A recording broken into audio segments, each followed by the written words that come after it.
The Butler Bulldogs played the Central Arkansas Bears yesterday at Hinkle Fieldhouse. Butler came away with the 82-58 win. Despite the 24-point win, wasn't too impressed with Butler's performance. Butler jumped out to an early 12-point lead in this game, and then it was like they got complacent and got away from their offense. Central Arkansas played a matchup zone and did a really good job of keeping Butler out of the lane, driving, getting, working it in the post. So they started settling for a bunch of three-point shots that they weren't hitting. And Central Arkansas made it a pretty close game. They made a game of it, getting it down to 4 points midway and late in the first half. Butler had a hard time trying to get away from Central Arkansas, but they had an 8-0 run to close out the half and went up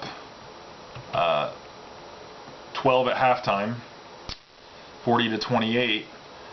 And then in the second half, Butler, early on established themselves, got it out to a double-digit lead, or got a bigger double-digit lead, like 15, 16 points.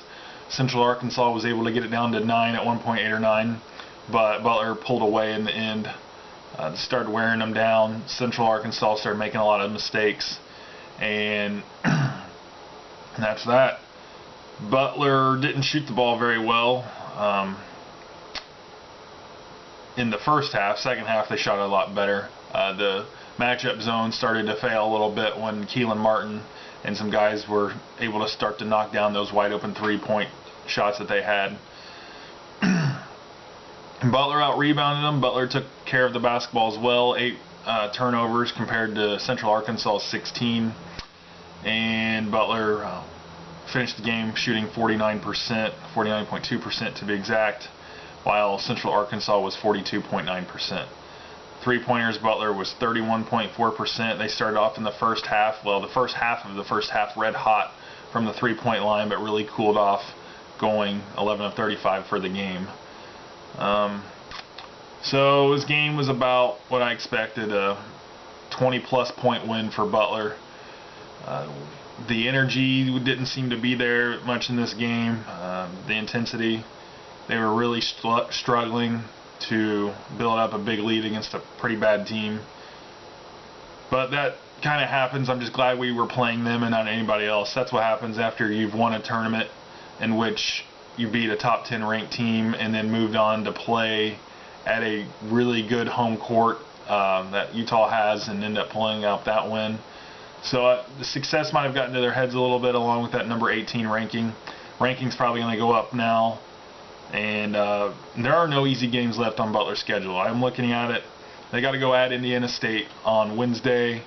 For those of you that follow college basketball, you know what happens in the state of Indiana. You can't take those games for granted. In-state road games are never easy in the state of Indiana. We saw what happened to Indiana when they played at Fort Wayne. And Indiana State is a slight rival of Butler's, and they're going to be coming for us. They've got a decent team, and they're going to be fired up playing a ranked team on their home floor, and the crowd's going to be pretty good there. So Butler's really going to have to come out, slugging early on and maintain that, because Indiana State's not going to fold for them. And basically, none of the games are easy after that, because you got that. You still got the game against Indiana. You still got the game against Cincinnati on next Saturday. You've got Vermont, who's probably going to make the tournament, in my opinion, out of the America East Conference. I think they're the best team in there.